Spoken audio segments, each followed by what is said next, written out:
గిట్ల తయారైనరేందే మీరంతా అని డీజే టిల్లు సినిమాలో చెప్పిన డైలాగు రోజుకో 1000 సార్లు యాదికొచ్చేటట్టు చేస్తురు. 10వ తరగతి చదివే చిన్న పిల్ల ఇన్స్టాగ్రామ్ అనే సోషల్ మీడియాలో పరిచయమైన ఓ పోరంతోని లవ్వుల పడ్డదట. ఆగో ఆ లవ్వును కాపాడుకునే దానికి వాంతోని కలిసి ఏకంగా తల్లినే చంపిందంటే ఏసొంటి కాలం వచ్చిందో చూడుండ్రి. అయితే అట్లా చంపిన పిల్ల ఎవలో కాదు, సాకలి ఐలమ్మ మునిమన్మరాలట. ఎక్కడ ఐలమ్మ, ఎక్కడ లవ్ స్టోరీ.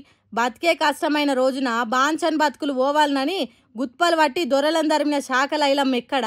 కనీస జ్ఞానం లేకుండా కన్న తల్లిని చంపిన ఐలమ్మ మునిమన్మరాలు ఎక్కడ? హైదరాబాద్ పట్నం జీడిమెట్లల అంజలి అనే ఐలమ్మ మన్మరాలు ఉంటున్నదట. 10వ తరగతి చదివే తన బిడ్డ నల్గొండలుండే శివ అనే టోన్తోని ఇన్స్టాగ్రామ్లో మాటలు కలిసినాయట. చిన్న చిన్నగా ప్రేమ దాకా దారి తీసిందట. ఆఖరికి పెండ్లి దాకా పోయిందట ఎవ్వారము. ఇక తల్లి అంజలి బిడ్డకు బుద్ధి మాటలు చెప్పి బుద్ధిగారిచ్చి ఈ ప్రేమ గీమ వద్దు బిడ్డ అని కూడా చెప్పిందట. కానీ తలకాయలో ఏం పురుగు తిరిగిందో, లేకుంటే ఆ శివ అనేటోడు ఏం మాయ మాటలు చెప్పిండో తెలియదు కానీ తల్లిని చంపేతందుకు ఉపాయం వేసి కొట్టి చంపిండ్రట.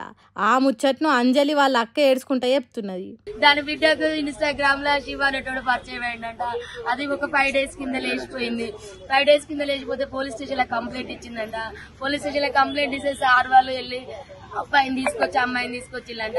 నా బిడ్డ 3 రోజుల నుంచి వాడింట్లో ఉంది, నా బిడ్డకి ఏమన్నా అయింది ఒకసారి టెస్ట్ చేయండి సార్ అంటే కోర్టు తీర్పు వస్తుంది, ఇవాళ చెక్ చేపిద్దామని చెప్పి సార్ మంగళవారం పెట్టినామని సీఏ గారు అన్నారంట. మా అమ్మ ఇంట్లో పూజ చేస్తాను రమ్మని బిడ్డ పిలిచిందంట. వెనకాలకెళ్ళి చెల్లె పూజ చేస్తాంట. వెనకాలకెళ్ళి తన చున్ని తీసుకొచ్చే వెనకాలకెళ్ళి వేసి బుద్ధి చంపేసి సార్. చంపిన తర్వాత నా చెల్లె చావలేదంట. కొనుక్కుతో కొట్టుకుంటా అంటే మళ్ళీ పిలిచిందంట. వాడు పోయిన తర్వాత రా మా అమ్మ చచ్చిపోలేదు, చంపేసినాక మన ఇద్దరు వెళ్ళిపోతే రమ్మంటే వాడు మళ్ళీ వచ్చి సుత్తె కొట్టే సుత్తతోని కంతలు ముక్కులు కొట్టి ఇవన్నీ గట్టిగా పిసికేసి ఇట్లా ఊరేసి కడుపులంతా గుద్దేసి చంపేసి సార్. ఇన్నరా ఎంత ఘోరం చేసిందో. పేగు తెంచుకొని పుట్టిన తల్లిని ప్రేమ కోసం చంపుడైంది. ఇసొంటోళ్ళని పిల్లలు అనాలనా? లేకుంటే తల్లిదండ్రుల పాలిట యమకింకర్లా పసిప్రాయంలా పానాలు తీసేంత ధైర్యం ఎక్కడిదాళ్లకు? మా కళాశారదలో జాబ్ చేస్తుంది సార్. ఇక్కడ కళావతి నగర్ లో కళాశారదలో జాబ్ చేస్తుంది. ఆమె మహిళా మండలిలో పనిచేస్తుంది. సాకలైలమ్మ మన్మరాలని. అయ్యయ్యో అంజలి అక్క టీమే, అందుకే దుఃఖం ఎగజిమ్ముకొని వస్తున్నది. ఎంత పెద్ద పేరుంటే ఏంది, ఎంత పెద్ద పోరాటాలు చేస్తేంది.